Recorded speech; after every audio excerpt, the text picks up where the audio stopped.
kan. Tapi DPR selalu bilang kalau Anda nggak menolak atau jengkel bawa ke Mahkamah Konstitusi itu judicial review. Kan undang-undang yang bagus itu justru harus dihindari masuk ke daftar kasus Mahkamah Konstitusi. Ini DPR dengan senang mengatakan silahkan judicial review. Itu artinya yang dia buat itu buruk, kan gampangnya begitu kan. Ya itu kan kita ribut terus kan.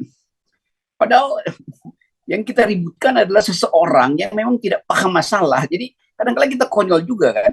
Kalau Pak Jokowi paham masalah, dari awal 2 tahun lalu dia datang ke publik mengatakan oke, saya hentikan semua ini supaya ada percakapan ulang yang disebut apa namanya usefulness, apa istilah Bivitri tadi, konsultasi yang bermutu, konsultasi yang apa istilahnya tadi, yang makna, yang bermakna itu. Partisipasi bermakna.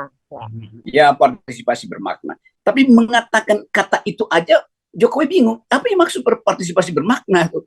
Karena kata kuncinya di situ tuh. Dan kan yang terangkan pada Pak Jokowi, partisipasi bermakna artinya dibicarakan A sampai Z dan dibahas per pasal dalam dengan melibatkan semua mereka akan kena impact dari undang-undang itu.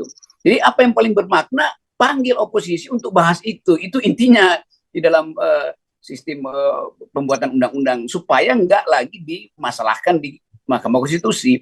Kan setiap undang-undang yang dibahas justru oleh orang yang paling menjengkelkan itu pasti bermutu.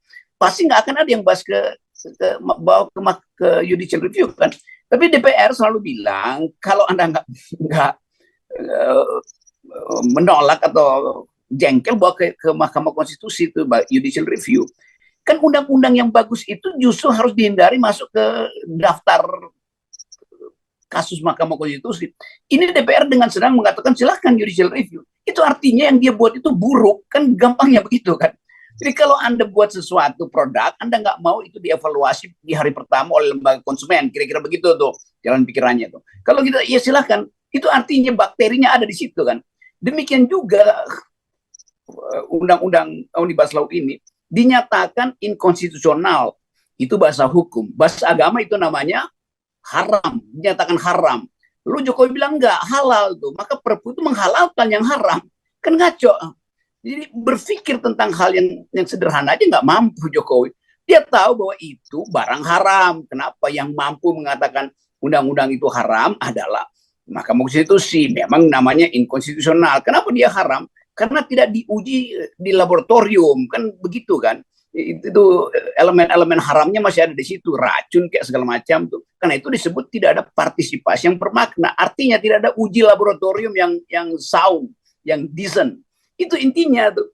Tiba-tiba dinyatakan halal. Loh bagaimana laboratorium apa ini bagi Pak Jokowi untuk mengatakan dari haram jadi halal kan?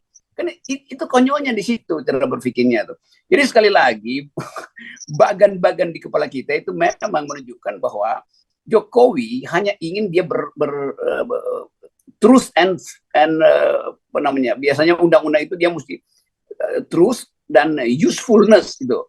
Ini usefulness aja yang dia pakai itu. Terusnya dia nggak peduli kan. Padahal justru ini barang busuk, barang busuk masih mau dipakai kena racun semua kan. Tapi kita tahu sekali lagi bahwa ini adalah jalan sejarah, semacam sunatullah untuk menuju pada kekacauan. Jadi mari kita dorong supaya kekacauan itu menjadi-jadi sebetulnya.